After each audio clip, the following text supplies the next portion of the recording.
Bienvenue dans l'émission Sans détour. Je reçois un ancien journaliste, devenu par la suite homme politique. Né en 1947 au sud du Tchad, l'invité de l'émission Sans détour est un chef de parti politique. Plusieurs fois candidat malheureux aux élections présidentielles tchadiennes, aussi plusieurs fois ministre sous le règne du mouvement patriotique du salut MPS. Mon invité est un personnage controversé. Il a échappé à plusieurs reprises contre des poursuites judiciaires grâce à son immunité parlementaire. Député à l'Assemblée nationale, l'invité, c'est Saleh Kebzabo, président de l'Union nationale pour le développement et le renouveau UNDR, chef de file de l'opposition démocratique. Saleh Kebzabo, merci de faire le déplacement de l'étoile Hilton de N'Djamena. Merci. Vous êtes président de l'UNDR. Dites-nous comment se porte votre formation politique, l'UNDR. Mais je vais d'abord commencer par une mise au point. On peut dire avec le sourire que je n'ai pas été plusieurs fois candidat malheureux à l'élection présidentielle. Un candidat très heureux, parce que n'ayant pas perdu comme les résultats l'ont annoncé. Mais ça, on pourra peut-être y revenir, mais je ne suis pas du tout malheureux. Mais vous n'avez pas été élu. Je ne sais pas si d'autres ont été élus. Qui est président de la République, issu des élections présidentielles, que ce soit de 1996, 2001. Vous connaissez de la controverse au Tchad. Nous disons que Idriss Déby Itno n'a jamais été élu. C'est ce qui a été Ce sont des dit fraudes. Par l'opposition, monsieur. Ça a toujours été des fraudes. Sûr.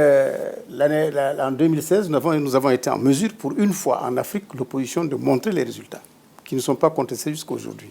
Lui non plus, son élection n'a pas été contestée par les organismes ou la communauté internationale. Oh, mais la communauté internationale, voyons, ce n'est pas elle qui valide les élections. Les élections sont validées par les organes nationaux, que sont la CENI, dont nous ne pouvons pas parler, le Conseil constitutionnel, dont nous pouvons parler, ainsi de suite. Donc, je pense que ce n'est pas la peine de s'attarder sur ce débat. Je dis tout simplement que tout le monde le sait, le dit, y compris au MPS, qu'il n'y a jamais eu d'élection transparente avec des résultats réels.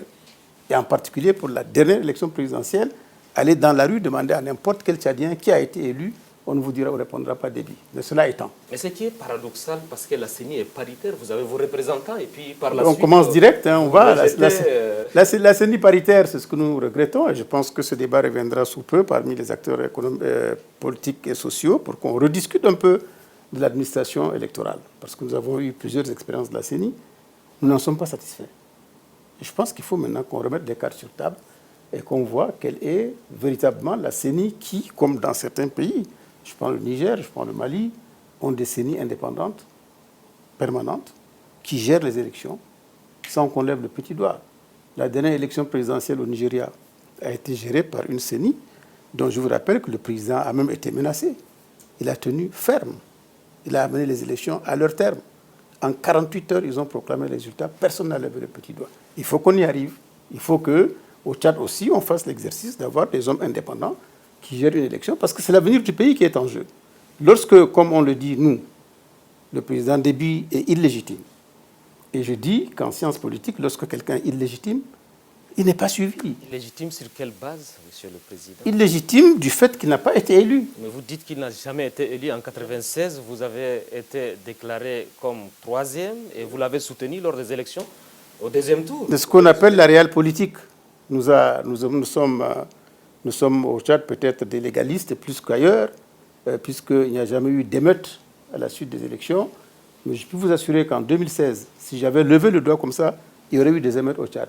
Le sang aurait coulé. Parce que les Tchadiens ne se sont pas reconnus dans cette élection. C'est ça l'illégitimité. En politique, l'illégitimité, ce n'est pas autre chose. Et à partir de là, vous ne pouvez pas diriger, vous ne pouvez pas avoir de bons résultats. Parce que tout ce que vous faites, la population traîne le pied, n'est pas contente, ne suit pas. Ça, c'était la première chose que je voulais dire. Si vous permettez.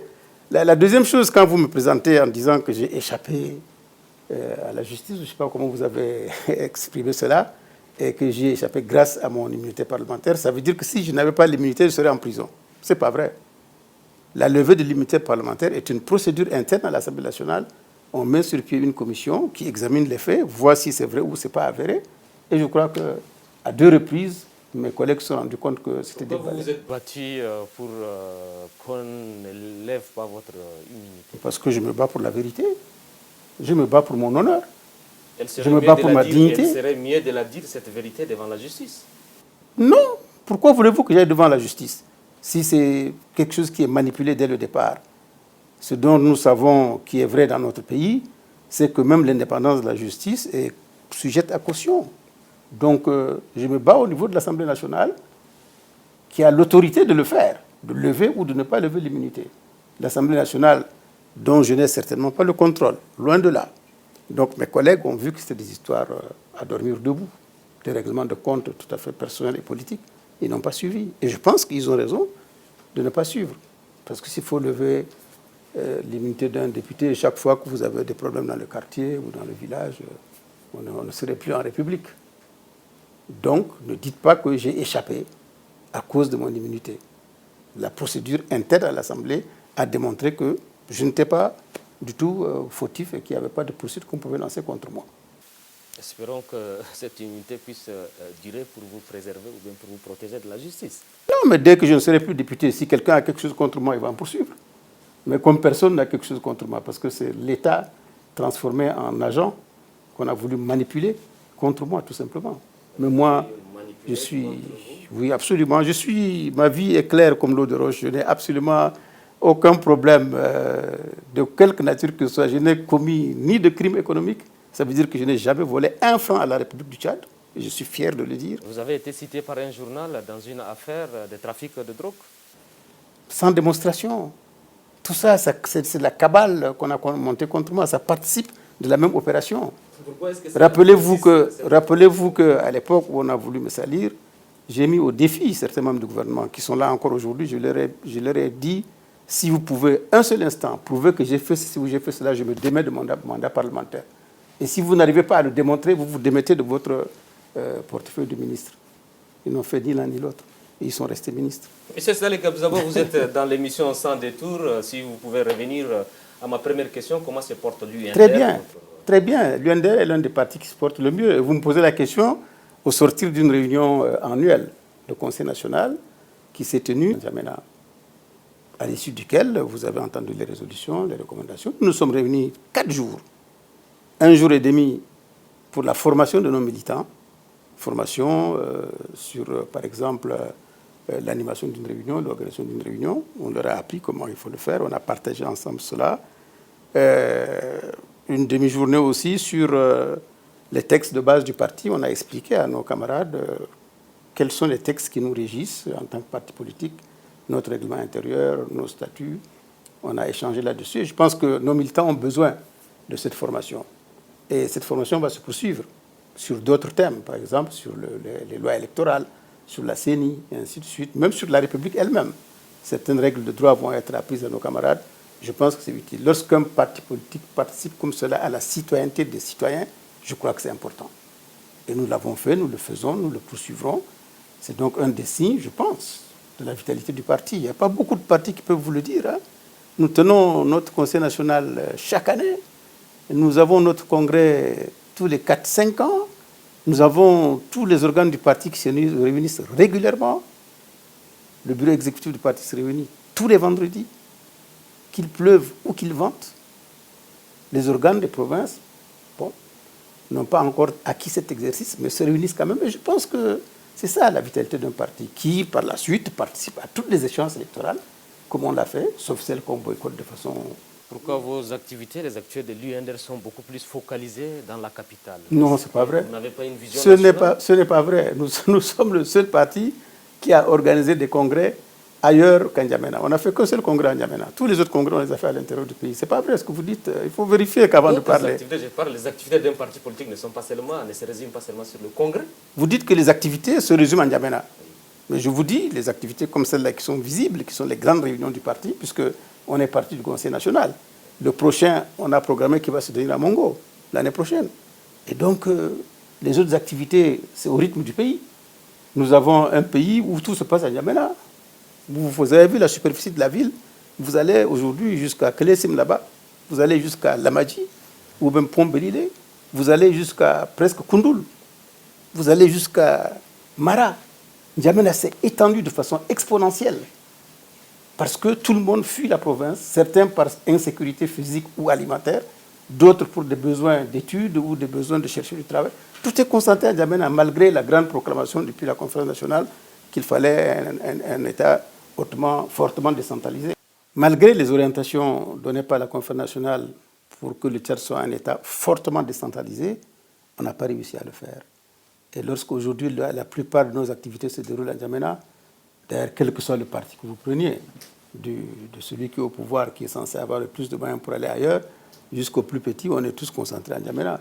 Et donc, c'est tout à fait normal que l'essentiel de ce que nous faisons se déroule à N'Djamena. Qu'est-ce que vous répondez à ceux qui pensent que l'UNDR est à l'image de Saleh Kebzabou? Ça ne me gêne pas du tout. Être à l'image d'un chef de parti ne veut pas dire que c'est sa boutique ou son affaire personnelle. Il faut bien que aujourd'hui Macron, avec En Marche, Hollande, avec le Parti socialiste, si on dirige effectivement le parti, on imprime sa marque personnelle. C'est tout à fait normal.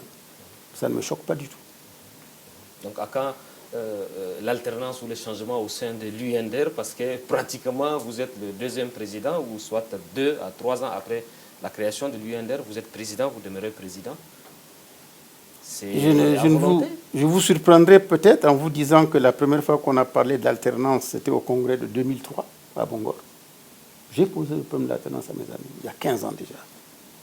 J'en ai reparlé de façon plus insistante il y a 4 ans à Moundou, en 2014. Et je voudrais vous rassurer sur ce point pour vous dire que cela a suscité une matinée de débat lors de notre dernier conseil national.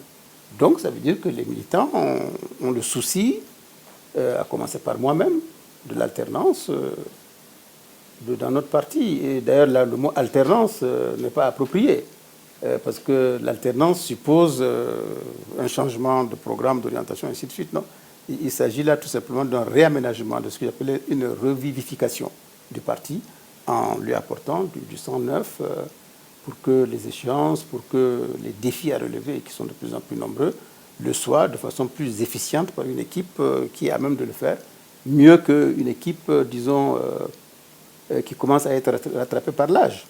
Mais cela étant, j'ai aussi rassuré mes amis, je vous vois venir, que je me sens plus en forme que jamais.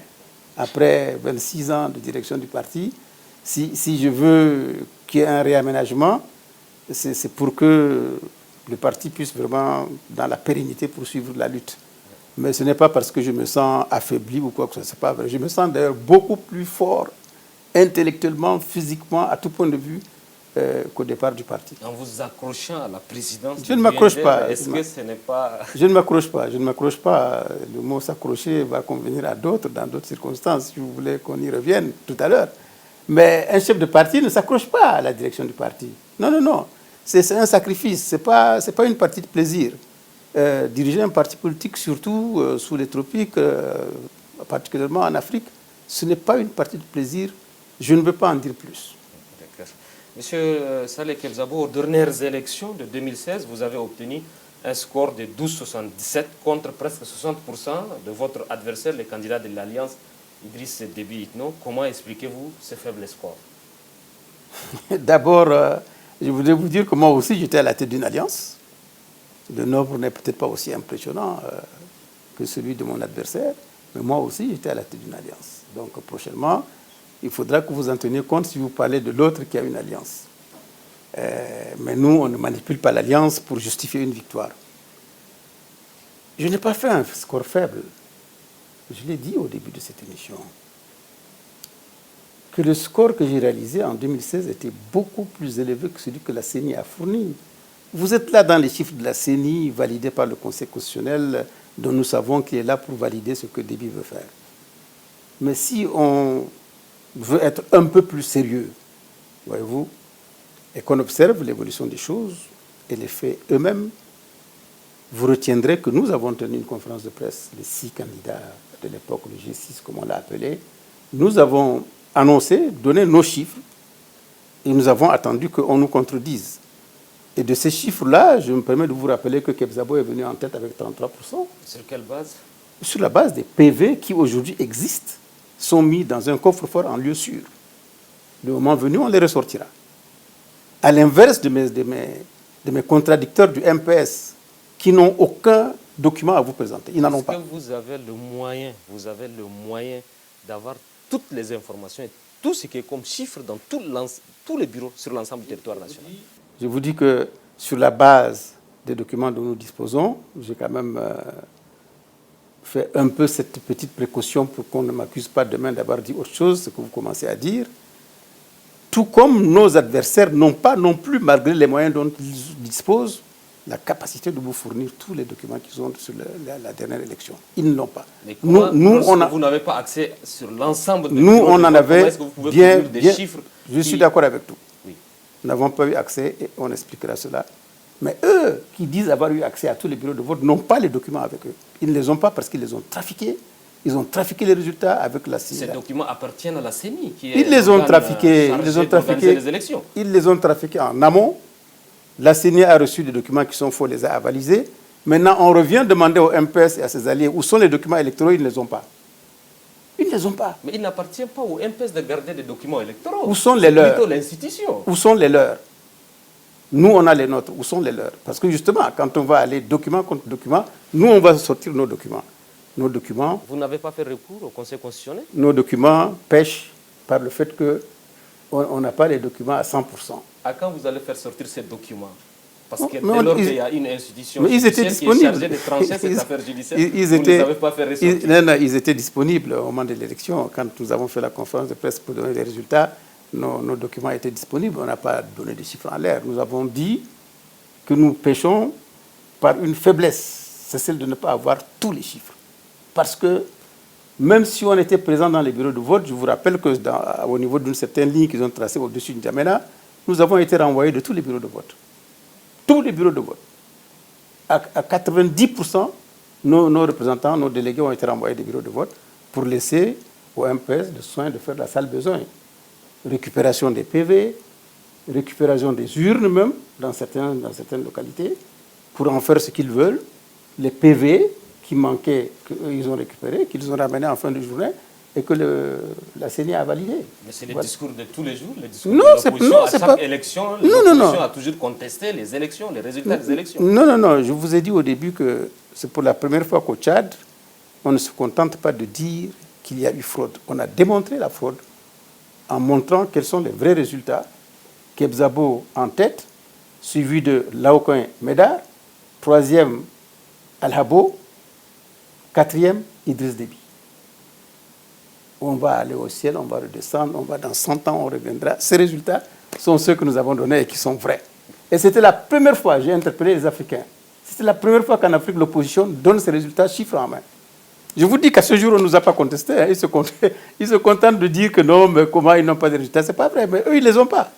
Ils n'ont pas les leurs. Est-ce que vous n'évoluez pas dans l'illégalité dès lors qu'il y a une institution chargée de superviser les élections, il y a une institution qui est chargée de valider les élections, vous vous contentez de faire ou bien de donner votre propre résultat? Est-ce que ce n'est pas contraire au texte? Ce n'est contraire à rien du tout. Ce n'est contraire à rien du tout. Nous avons vu le faux venir.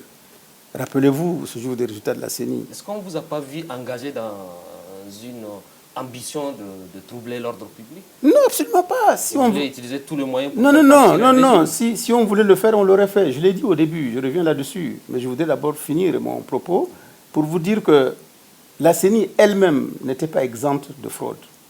Parce que, rappelez-vous, si vous étiez à côté d'eux, le jour où les résultats ont été proclamés, beaucoup de membres de la CENI, dans l'après-midi à 17h, ne savaient pas qu'il y avait les résultats qu'on annonçait dans un hôtel de la capitale. Ils n'étaient pas au courant. C'est après qu'ils ont été informés. Maintenant, les manipulations internes et autres, je pense que si on s'attarde là-dessus, on va rater l'essentiel de ce que nous voulons dire. Ouais. Et donc, nous n'avons absolument commis aucune faute. On n'a commis aucune faute.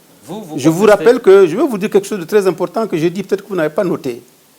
Les jeunes Tchadiens, les Tchadiens de façon générale, quand ils ont appris ces résultats de la CENI, ils étaient choqués, profondément choqués. Et comme ils le disent aujourd'hui encore, ils attendaient notre mot d'ordre. On donnait ce mot d'ordre seulement, les enfants descendaient dans la rue. C'est des menaces que vous proférez maintenant? Non, ce n'est pas une menace. Je suis en train de vous dire ce qui est passé. Il n'y a pas de menace sur le passé. Je vous dis ce qu'on a vécu, ce qui aurait pu se passer si on n'avait pas été des hommes politiques responsables. Nous avons été des hommes politiques responsables. On n'a pas voulu que le sang coule parce qu'on se dispute le pouvoir. Rappelez-vous, vous-même, au soir, je crois, du 23 avril, les nombreux coups de fusil que vous avez entendus, de fusils, de mitraillettes, d'armes lourdes même, qui ont été tirés ici à N'Djamena, y compris dans tout le pays. Dans tout le pays, jusqu'au lendemain soir, on m'a appelé de Koumra ou de Moïse, on me dit, est-ce que tu écoutes? Je dis oui, c'est les tirs qui continuent encore. Pourquoi? Si tu as été à une élection et que tu as véritablement gagné, tu n'as pas besoin d'intimider la population. Est-ce que ce n'est pas une joie débordante? Non, absolument pas. Si c'était une joie débordante, en tout cas, elle a coûté la vie à beaucoup de Tchadiens, parce que beaucoup de Tchadiens sont morts de balles, dit-on, perdues, à l'occasion de cette joie qui n'en était pas une, c'était la peur. Vous avez interpellé à maintes reprises la communauté internationale par rapport aux élections, aux résultats des élections dont vous continuez à les contester, et jusqu'à preuve du contraire, aucune structure ou organisme à caractère international n'a contesté les élections. Mais non, on ne s'y attendait pas. Non, ne me faites pas dire ce que je n'ai pas fait. Je n'ai pas demandé l'intervention de la communauté internationale pour venir valider nos résultats à nous contre ceux de débit. Non, nous sommes là sur un terrain international que nous connaissons pas très bien.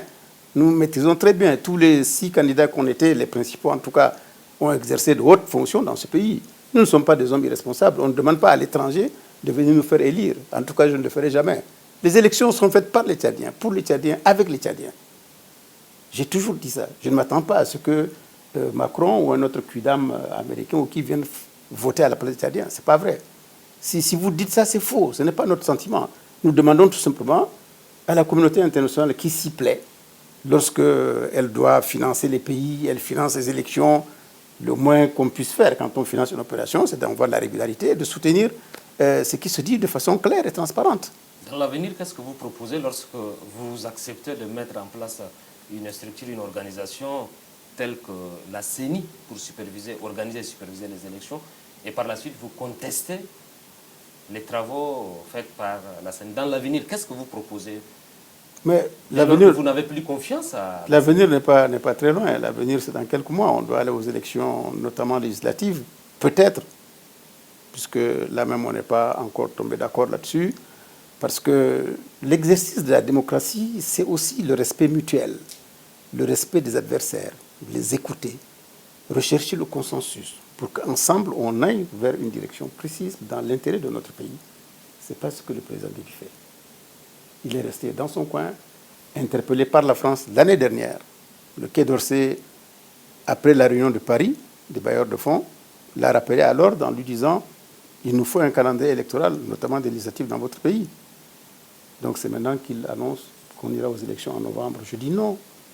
Non, on ne fonctionne pas comme ça. Il ne lui revient pas d'annoncer les élections en novembre. Les élections sont gérées dans notre pays par la CENI.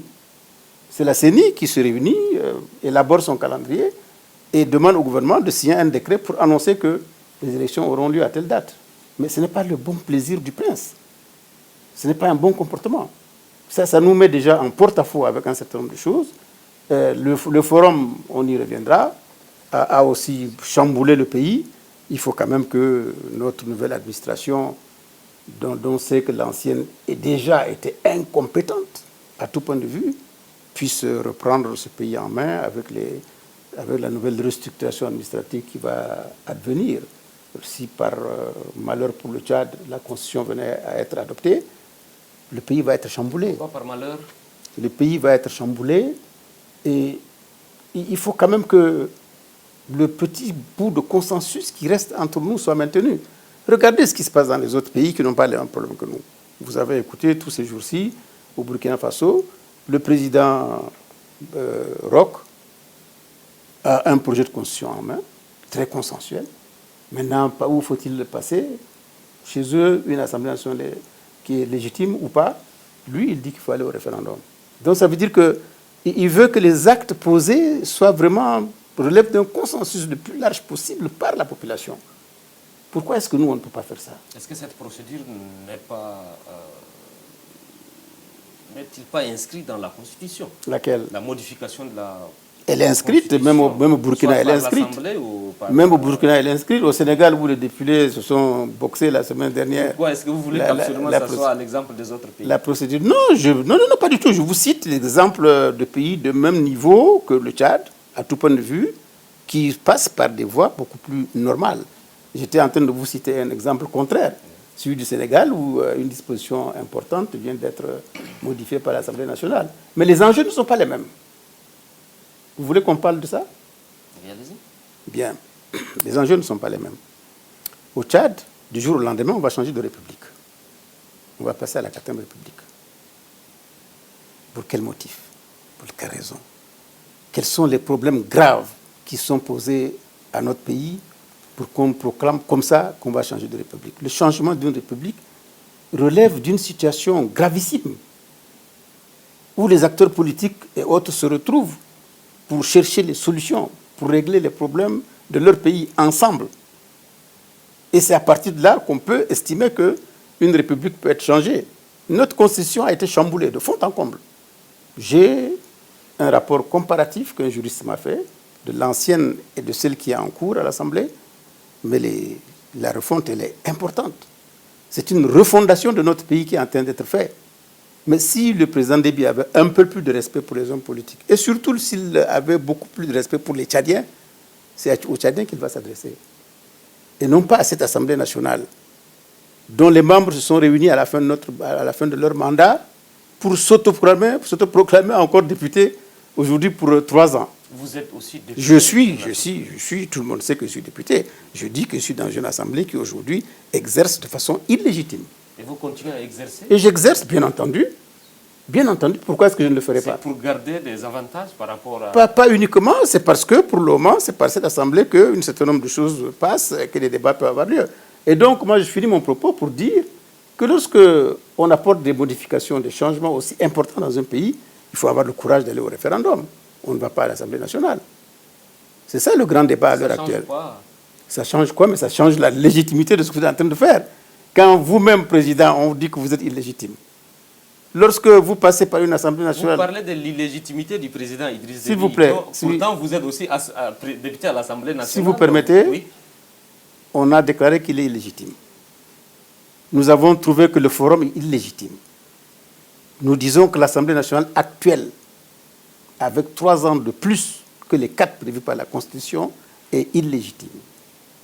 Vous allez faire adopter donc une Constitution par une Assemblée illégitime. Quelle va être la force de cette Constitution? Nous pensons que, vraiment, si nous nous respectons entre nous et si nous aimons vraiment, si on aime notre pays, on va au référendum. On donne la parole au peuple. C'est le peuple souverain qui va décider d'un changement de république. Je crois que c'est la moindre des choses qu'on devait attendre de tout ça. Le forum, vous dites qu'il est illégitime. Absolument. C'était une promesse d'un candidat à ses électeurs. Mais une promesse. Pourquoi est-ce que cela gêne-t-il une promesse d'un candidat ne devient pas une légitimité d'un pays. Il a été élu, et là encore, c'est d'une limpidité politique tellement claire que je ne comprends pas comment ils se sont embrouillés. Je vous reprends. Quelqu'un est candidat à l'élection présidentielle. Il dit qu'il est élu. Il est investi par le Conseil constitutionnel, qui le proclame élu. Il forme un gouvernement. Il nomme un Premier ministre qui va devant l'Assemblée nationale avec son programme de campagne pour dire « Moi, Premier ministre, je n'ai pas de programme. C'est le programme du candidat qui est là, que je vous apporte. » On le valide. Mais moi, Premier ministre, je sors de là, je déroule le programme tout simplement, je le mets en œuvre. Je n'ai pas besoin d'une autre légitimité. Pourquoi est-ce que dans ces conditions-là, il laisse tout ça et il va chercher un forum pour légitimer ce qu'il a obtenu? C'est bien la preuve qu'il est illégitime. Vous pensez que ce forum cherche à légitimer? Il va chercher une autre légitimité par le forum qu'il n'a pas obtenue. Parce que tous les Tchadiens ne sont pas allés au forum. Toute l'opposition n'y est pas allée. L'essentiel de l'opposition. Mais tous les Tchadiens ne sont pas militants du MPS. Il s'agit là d'un programme d'un parti politique, Monsieur le Président. Donc vous allez me faire employer le mot que je voulais éviter ce soir, à savoir que c'était un congrès élargi du MPS, le forum dont vous parlez. Certainement. C'était, voilà, certainement. C'est un congrès élargi du MPS. Ce n'est pas un forum national. C'est un programme d'un candidat, d'un parti politique. Absolument pas. Non, absolument pas, avec tout le respect Est-ce que vous ne vous rappelez pas quand le président devait dire que si vous m'avez élu, je organiserai un forum sur les réformes institutionnelles? Non, il n'a pas dit sur cette forme d'une part. Et d'autre part, les réformes institutionnelles, ce n'est pas ce qui s'est passé. Vous m'avez coupé quand j'étais en train de démontrer que c'est l'illégitimité qui a été au centre de ce forum, qui ne lui a pas conféré la légitimité qu'il voulait. Puisque la plupart des partis politiques d'opposition, bien qu'ils aient été soudoyés, approchés, courtisés, tout ce que vous voulez, ont refusé d'y aller. Nous représentons quand même une 50aine de partis politiques. Nous représentons quand même 95%, voire 98% des députés à l'Assemblée nationale de l'opposition. Ce n'est pas peu. Nous représentons quand même si on prend les chiffres de la CENI eux-mêmes, plus de 40% de la population qui a dit non à début à l'élection. Mais vous ne pouvez pas écraser les 40% des Tchadiens en disant que vous avez gagné et que vous allez marcher sur les autres. Non. C'est parce que vous dites que vous avez gagné que vous devez avoir du respect pour les autres, aller vers eux, pour ce pays que nous aimons tant, pour ce pays que nous chérissons tant, pour ce pays qui a tant de problèmes, de mauvaise gouvernance et autres. Il était vraiment, je pense, indiqué, c'était vraiment le moment venu pour que tout cela vienne dans le calme, par un consensus que nous savons faire en d'autres temps. Essayer d'obtenir donc qu'on réoriente les choses et qu'on remette notre pays sur les rails. Mais ce n'est pas ce qui a été fait. Malheureusement, nous on dit que c'est un échec, le forum. Et vous êtes en train de voir déjà les débuts de l'échec. Et ça ira comme ça d'échec en échec parce qu'on a refusé d'organiser un dialogue. Notre pays a besoin d'un dialogue inclusif. Et nous pensons aujourd'hui encore plus qu'hier que c'est la seule solution. Le passage en force, comme on l'a vu avec le forum. Pourquoi l'opposition, surtout les hommes politiques tchadiens, aiment tant de folklore, table ronde, forum, dialogue? Pourtant, vous avez des structures, les cadres nationaux de dialogue politique. Non, vraiment. J'ai beaucoup de respect pour vous. Ayez aussi un peu de respect pour les hommes politiques tchadiens. Ne dites pas qu'ils passent leur temps à faire du folklore. Non. Ce que nous proposons, c'est tout autre chose. Ce n'est pas le folklore. Un dialogue inclusif, croyez-moi, c'est vraiment des moments très forts dans un pays. Parce que la CNS, en 1993, était une forme de dialogue inclusif dans notre pays. Et la CNS est sortie avec des résolutions, avec un cahier de charges que Déby a mis de côté pour gérer autrement. Et voilà les résultats aujourd'hui. Quand vous refusez ce qui est inclusif, ce qui est réellement inclusif, quand vous refusez ce qui peut unir la population, et que vous pensez que vous allez enclencher tout cela par une vitesse quelconque et partir pour laisser les gens dans la poussière, c'est vous qui serez perdant. À l'arrivée, les Tchadiens ne seront pas avec vous. Et c'est ce qui est en train de se produire malheureusement pour le forum que nous avons vu. D'échec en échec, on verra. On arrivera dans pas très longtemps, vraiment, vous verrez les résultats. Vous commencez déjà à voir la cacophonie sur les CB, les commandants de brigade. Vous avez entendu, on les a relevés pour qu'ils reviennent contre la loi. Parce que la gendarmerie nationale est basée sur la loi. La structure de la gendarmerie nationale a été édictée par des règlements, par des lois et règlements, et du jour au lendemain, comme ça, parce que le président a dit, on démonte un système, le pays va être mis à mal. C'est vous qui décriez le CV, et lorsqu'on le rappelle aujourd'hui, ça constitue un problème. Oui, je n'ai pas dit qu'il fallait éliminer la race des CB. Je n'ai pas dit qu'il fallait supprimer la fonction des CB. Mais qu'est-ce que vous voulez concrètement? Non, il faut que les CB fassent leur travail. Il faut que ce soit véritablement d'abord des officiers assermentés. On les appelle officiers de police judiciaire. Ils sont formés pour ça. Et non pas n'importe quel kidam lettré, illettré, à peine lettré qu'on prend pour être CB et qu'on trouve à ses ordres l'officier de police judiciaire formé. Et qui aujourd'hui a mis le CB, a mis le pays en désordre. Parce que nos us et coutumes relevant de la justice coutumière dévolue au chef de canton a été récupérée entièrement par les CB, qui aujourd'hui rendent justice dans notre pays. Lors des forums, on a voulu renforcer, ou bien dans les recommandations, renforcer le rôle maintenant. Le rôle du chef traditionnel. Oui. Mais oui, mais le président Déby, dans la démagogie qui le caractérise, quand il a rencontré les chefs de canton, il leur a dit: ah bon, mais moi je ne savais pas que le CB faisait ça. Non, maintenant on va arrêter. Non, un chef d'État ne parle pas comme ça. Un chef d'État prend des actes qui relèvent de la loi et du règlement. Les CB, il suffisait tout simplement qu'on sorte des textes pour renforcer les chefs de canton dans leur rôle, dans leur fonction, dans leur mission, notamment de rendre justice, et que les CB soient cantonnés dans leur rôle qui est celui de faire des enquêtes, de mener des enquêtes, de surveiller, surtout en zone rurale, que l'ordre, la paix, la sécurité, permettre surtout d'aller à la réconciliation, parce qu'elle n'a pas été faite dans notre pays. Les Tchadiens ne sont toujours pas réconciliés. On a pensé qu'après la conférence nationale, le président Déby organiserait des séances, des opérations pour que les Tchadiens dialoguent encore davantage.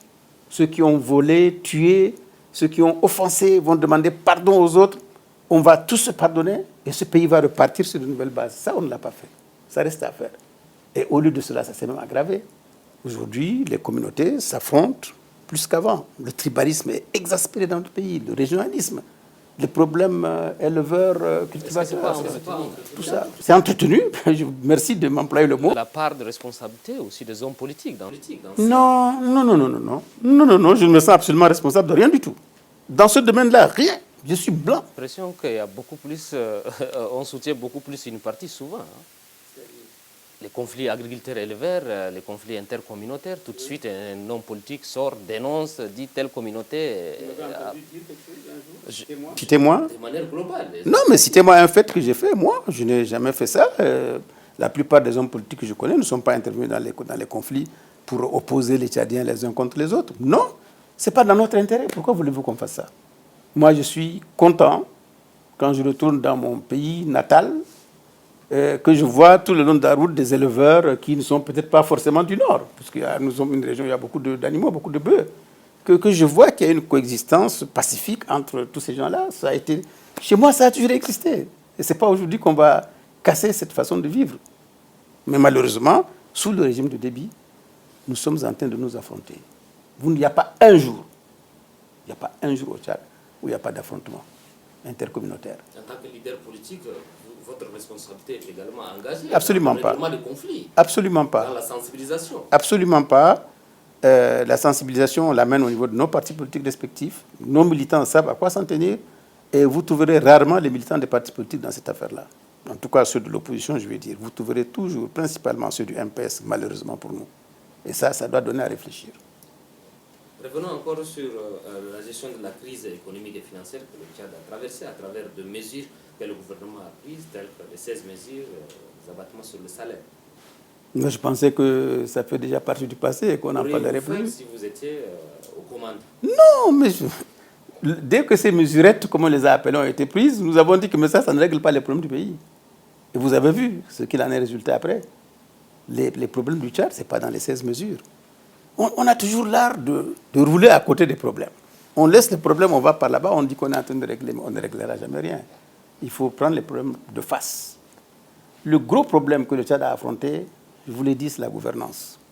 La mauvaise gouvernance a amené à des détournements massifs. Il faut d'abord arrêter l'hémorragie, parce qu'elle n'est toujours pas arrêtée. Jusqu'à aujourd'hui, les détournements continuent. Bien qu'on pleure qu'on n'a pas d'argent, il y en a qui trouvent toujours le moyen de voler aujourd'hui. Mais c'est des voleurs. Impénitents. C'est-à-dire qu'on ne peut jamais les changer. Est-ce que ce n'est pas devenu une mentalité pour les Tchadiens? C'est ça, c'est ce que je dis, l'impénitence. Des voleurs impénitents, c'est-à-dire que quel que soit le cas, ils resteront toujours des voleurs. Mais si on peut extirper cette mauvaise graine-là de notre pays, les isoler, pour que les bons éléments continuent de travailler. Non. Vous pensez qu'on ne fait rien? Les Tchadiens ne sont pas tous mauvais. Non, on ne fait rien pour le moment. On ne fait rien. Les Tchadiens ne sont pas tous mauvais. Nous avons... Je ne veux pas parler de ma génération, nous, on est déjà partis. Je vois un peu la jeune génération qui est en train de monter aux affaires. Quoi qu'on dise, avec toutes les appréciations parfois qui ne sont pas bonnes, je crois qu'il faut bien compter sur cette jeunesse-là pour gérer le pays. Il faut bien qu'on laisse la possibilité aux jeunes Tchadiens de nous montrer leurs compétences, leur patriotisme, leur nationalisme, comment ils aiment leur pays. Il faut les pousser à ça. Et non pas les pousser à ne pas aimer leurs voisins sudistes ou nordistes ou chrétiens ou musulmans ou athées. Non, c'est pas ça. Vous le dites, mais cette génération, elle est étouffée, que ce soit par la politique, le politique, que ce soit par le pouvoir dont vous faites allusion. Elle est étouffée par le pouvoir, c'est vrai. Parce que le pouvoir, tout en disant qu'il prône une politique pour la jeunesse tchadienne, est en train, dans la pratique, en réalité, de nous dérouler une politique contre la jeunesse qui aujourd'hui est désemparée, n'a pas d'avenir. Regardez, prenez les décisions du forum, dites-moi quelle est la place qu'occupent les jeunes là-dedans. Rien, des répétitions, des discours vides, sans aucune proposition concrète. Non. Non, les jeunes ne se reconnaissent pas dans ce qu'on est en train de faire, quel que soit leur bord. Et c'est malheureusement ça notre problème. Vous parliez des solutions à nos problèmes. Vous savez que les graves problèmes que nous avons connus, en plus des détournements massifs et autres, c'est quand même la corruption. La corruption galopante que nous avons connue avec cette histoire de Glencore, dont on tait toute l'ampleur du problème au Tchadien. On ne nous a toujours pas dit Glencore c'est quoi. J'ai posé le problème à l'Assemblée lorsque la loi était venue avec un autre collègue, pour ne pas le nommer Gali. On a dit à nos collègues, attention, Glencore n'est pas un enfant de cœur. Glencore ne peut pas venir pour aider le Tchad. Glencore vient pour ses propres intérêts. Et si les dirigeants tchadiens n'ont pas conscience de leur pays, du bien de leur pays, et qui se laissent corrompre par Glencore comme Glencore l'a fait, mais je pense que nous avons payé ce que nous avons semé. Nous l'avons récolté, et c'est aujourd'hui tous les Tchadiens qui payent. Tous les Tchadiens, à tous les niveaux, nous sommes en train de payer cette erreur, cette faute, ce crime qui a été commis avec Glencore. Le moment venu, les dossiers vont sortir. Il ne faut pas croire qu'il y a un silence là absolu, général, total et définitif sur ce qui se passe. Ce n'est pas vrai. Le dossier Glencore sortira. Et vous allez vous écarquer les yeux parce que les dossiers vont parler le moment venu. Si, M. Saleh Kebzabo, vous êtes dans l'émission Sans détour, on tend presque vers la fin de l'émission. Je vais revenir sur votre organisation, dans le cadre de l'opposition. Vous étiez le tout premier porte-parole ou coordonnateur du FONAC, ce regroupement qui a dans un premier temps regroupé d'abord les candidats aux élections de 2016. On a comme l'impression que l'opposition n'est pas unie. Vous, en votre qualité de chef de file de l'opposition, vous n'arrivez pas à obtenir le consensus autour ou bien dans l'opposition. Qu'est-ce que cela explique? Ça explique que l'opposition est vivante, qu'elle est dynamique, qu'elle est plurielle. Mais qu'elle soit divisée, c'est tout à fait normal. Vous connaissez un pays au monde où l'opposition n'est pas divisée? Citez-moi un. Elle est même en Europe. Citez-moi un pays. Citez-moi un pays où la majorité elle-même, elle est unie, sans division. Il n'y en a pas, ce sont des hommes. Nous sommes des hommes qui constituent notre société, qui constituent des associations, dont des partis politiques. Et donc forcément, là où il y a l'homme, il y a toutes les qualités et tous les défauts irréférents. Et donc moi, je ne pense pas du tout qu'il faille présenter cela comme une faiblesse de Tchadien. C'est une faiblesse peut-être universelle, si c'en est une.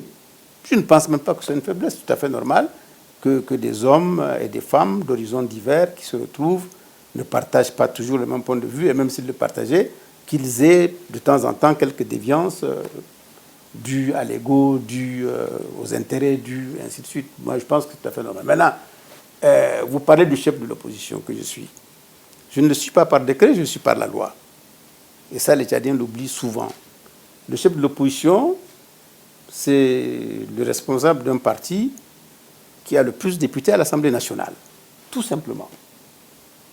On prend donc acte de cela. Au compte de l'opposition, bien sûr. Oui, bien sûr. Parce que ça résulte du statut de l'opposition. La loi de 2009. La loi 20 de 2009. Donc c'est la source du chef de l'opposition. Maintenant, pour que le chef de l'opposition exerce assez bien ses responsabilités, il fallait qu'un décret vienne en fixer les contours pour donner notamment au chef de l'opposition un certain nombre d'avantages.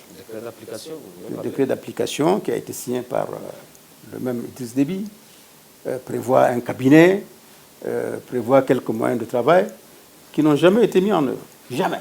C'est comme si Déby était surpris que ce soit Kebzabo le premier à être chef de l'opposition, il s'attendait peut-être à un autre, mais à partir du moment où c'est moi, il a fermé les portes. Les choses les plus simples. La loi dit qu'il y a une concertation entre les institutions de la République, c'est-à-dire le chef de l'État, par exemple, et le chef de l'opposition quand il y a des événements graves qui touchent le pays, l'avenir, ainsi de suite. Chut. Silence radio. Jamais. Je n'ai jamais rencontré le président Déby depuis 6 ans, contrairement à ce que les gens peuvent penser.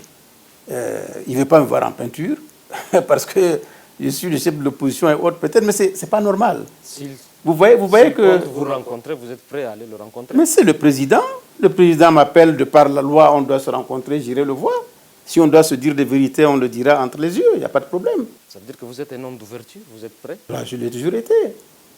Je n'ai jamais fermé la porte. Je respecte mon pays, je respecte la loi de mon pays. Votre parti est prêt à collaborer en quelque sorte dans un gouvernement? Absolument pas. Absolument pas. Pourquoi? Nous avons fermé la porte depuis 15 ans. Vous l'avez fait au départ? Nous avons fait parce qu'on aime notre pays. On pensait que en apportant notre modeste contribution, les choses allaient évoluer dans le sens du changement, dans le bien de notre pays. Mais on s'est rendu compte qu'on voulait nous utiliser tout simplement. Dans ces conditions-là, on ne veut pas. Et depuis 2001, nous avons fermé la porte. Depuis 2001, l'UNDR a dit « niet ».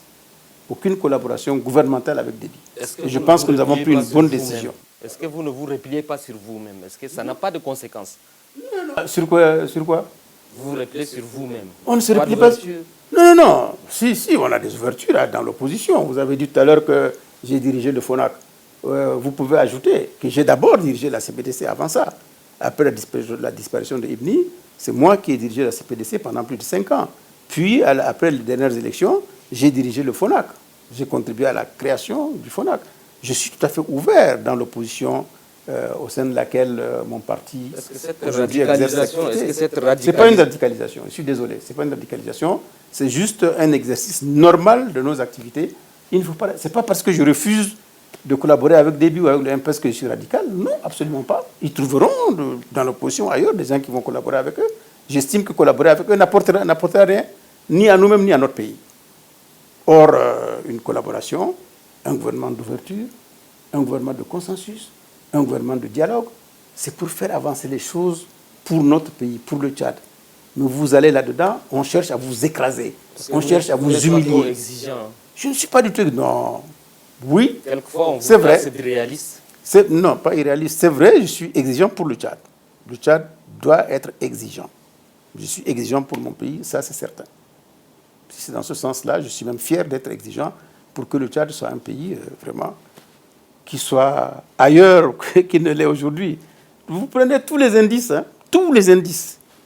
Nous sommes dans les 2-3 derniers, avec la RCA, la Somalie, tout ça là. Nous sommes là au niveau de ces pays-là. Et là où il y a un peu plus de virtuosité, nous sommes les plus alcooliques, nous sommes les plus quoi, je ne crois pas encore. Non, nous ne méritons pas ça. Le Tchad mérite autre chose. Le Tchad a la capacité d'être un pays vraiment différent, qui soit vraiment à l'avant-garde du développement de l'Afrique. Nous avons les possibilités, nous avons les moyens de le faire. Si on avait des dirigeants qui ont une vision pour leur pays, pour l'avenir du pays et de l'Afrique, nous en avons les capacités. Mais aujourd'hui, on s'est enfermé, je parle de nos dirigeants, dans un clan, dans une famille, et nous nommons nos enfants, nos beaux-frères, nos tantes, nos cousines, et ainsi de suite. Ce sont ceux-là seulement qu'on nomme à des postes de responsabilité. Quand je dis ceux-là seulement... Aujourd'hui, les Tchadiens responsabilisés à divers niveaux sont ceux-là seulement que vous citez. De rectifier, quand je dis seulement, je parle de la famille. Je parle de la famille du pouvoir.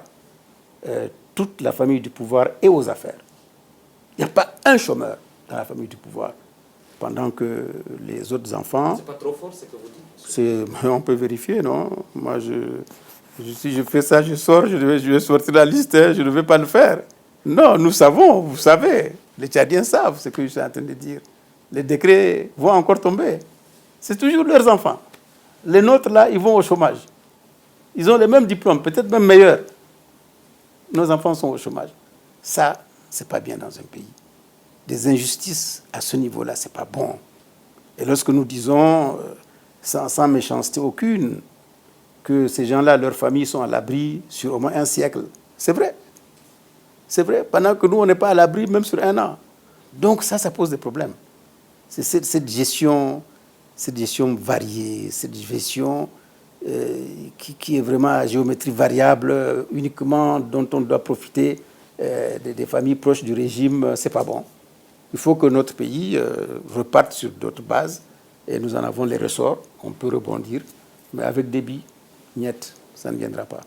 Une dernière question peut-être, si vous voulez rebondir. Vous avez été viré du Parlement panafricain par le président de l'Assemblée nationale. Qu'est-ce qui s'est passé? Mais il s'est passé que, sur ordre de Déby, ils ont pensé que je vilipendais le Tchad là-bas à Johannesburg. Ils sont lourdement trompés. Bien au contraire, j'ai été un député tchadien exemplaire pour son pays. J'étais nationaliste, je n'ai jamais vilipendé le Tchad au Parlement panafricain. Feu député Idriss Délé, quand il a été élu président du Parlement africain, c'est moi qui ai dirigé sa campagne. Ça a même surpris les Africains d'autres pays de voir un opposant comme moi, dont ils ont toujours entendu parler, aller diriger la campagne de quelqu'un du pouvoir. J'ai dit, mais nous sommes ici au nom de notre pays, le Tchad. Donc ils sont lourdement trompés.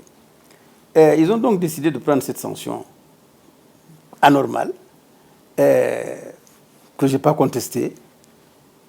Ils sont trompés parce que c'est en réalité dans les télés africaines, radio africaines, quand je sors que je parle. Maintenant, ils doivent se mordre les doigts parce que je n'ai jamais autant voyagé que quand je ne suis plus au Parlement panafricain. Il ne se passe pas un mois sans que je sois à l'étranger. Mais pour mes affaires, pour mon parti, pour mes activités panafricaines et mondiales, à l'international socialiste, au comité Afrique de l'international, avec les partis amis, ainsi de suite.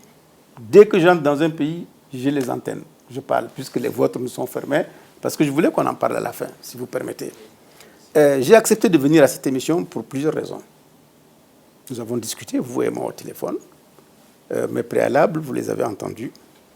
Les téléspectateurs eux-mêmes vont être surpris que Kebzabo aujourd'hui parle pendant 1 heure sur Téléchat, ce qui n'est jamais arrivé. Je n'ai jamais eu 5 ou 6 minutes, parce que le pouvoir, par ostracisme, m'a barré, comme on dit, de votre télévision. Et pour être... Qu'est-ce qui vous fait dire ça? Pour être complet, j'ai cessé même de suivre Téléchat depuis des années. Je ne suis plus. Je pense que vous allez renouer avec nous. Il appartient pas à vous. Je respecte les journalistes tchadiens. Nous, c'est la télé. Je respecte les journalistes tchadiens. Je n'ai jamais insulté les journalistes tchadiens, qu'ils soient de la presse privée ou de la presse publique. Mais c'est le pouvoir qui vous a embrigadé, qui vous étouffe, qui vous empêche de vous exprimer, qui comprime vos talents, alors qu'il y a de bons journalistes tchadiens. Vous n'êtes pas plus bêtes que les autres en Afrique. Pourquoi est-ce que je suis content de suivre un débat sur une télé camerounaise ou burkinabé ou ivoirienne, où justement l'antenne est ouverte, où on permet les débats? Les intellectuels s'expriment sur tous les sujets, pas seulement politiques. Pourquoi à Téléchat on est incapable de le faire? Parce que le pouvoir ne le veut pas. Le pouvoir veut une télé à son service exclusivement. Ce n'est pas normal. Je souhaite qu'un homme compétent comme vous organise des débats de ce genre. Je souhaite que demain, vous organisez des débats contradictoires. Je souhaite que demain, vous organisez des émissions scientifiques et autres sur le Tchad, qu'on ne connaît pas du tout. Mais on vous a contraint à un griotisme qui vous a vous-même tué intellectuellement, professionnellement. C'est pour ça que je vous ai demandé, quand vous m'avez appelé, est-ce que vous serez en mesure de publier notre entretien de bout en bout et sans le couper? Vous m'avez répondu que vous mettrez même votre démission sur la balance si on doit couper notre émission. Je vous ai dit, si c'est une émission de 52 minutes ou de 65 minutes, à la 65e, 2 plus 2, coupé, même si on n'a pas tout dit, pour qu'on n'entre pas dans la censure. Et donc notre pays est victime de la censure. Notre pays est victime du manque de liberté. Notre pays est victime des libertés étouffées. L'intelligence tchadienne, qui vraiment est pleine et entière dans tous les domaines, est comprimée dans ce pays. Donc si maintenant on commence par la télé publique à ouvrir l'antenne à toutes les sensibilités du pays, je dis bravo.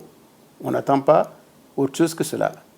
Mais si vous voulez vous servir de nous comme des faire-valoir, ben là aussi, très rapidement, on saura comment réagir. Vous êtes professionnel de la communication avant de faire la politique, vous avez fait le journalisme. Et laissez-nous cette attitude de traiter cette émission, de le réaliser dans le cadre strictement professionnel, sauf des propos dérangeants qui risquent, par exemple, de porter atteinte ou bien de créer une trouble à l'ordre public que nous essayons un peu d'aménager. Mais sinon, le propos que vous tenez, par exemple... Depuis 1 heure que nous parlons, quel est le propos dérangeant? Non, j'ai dit, dans tout ce que nous allons faire, que ce soit avec vous... Donc ne le dites pas. Si on le fait... Ne le dites pas, ne le dites pas. Moi, je suis un homme politique responsable. Laissez-moi m'exprimer et assumer les conséquences de ce que je dis. Et tout ce que je sais, et les Tchadiens le savent, je n'insulte personne. Insulter, ce n'est pas le débat. Je dis des choses vraies. Je les dis peut-être de façon crue parfois, mais c'est ça ce que les Tchadiens pensent. Et je m'exprime comme le Tchadien, tout simplement. Non, je reviens pour vous dire que vous avez pris une bonne initiative, parce que je crois que c'est vous qui avez conçu l'émission, et j'espère qu'elle va durer. On verra dans la durée, justement, comment ça va se passer. Si on apprend que l'émission est suspendue, nous avons tout compris. Merci, M. Saleh. C'est moi qui vous remercie. Et du courage. Merci bien. Merci.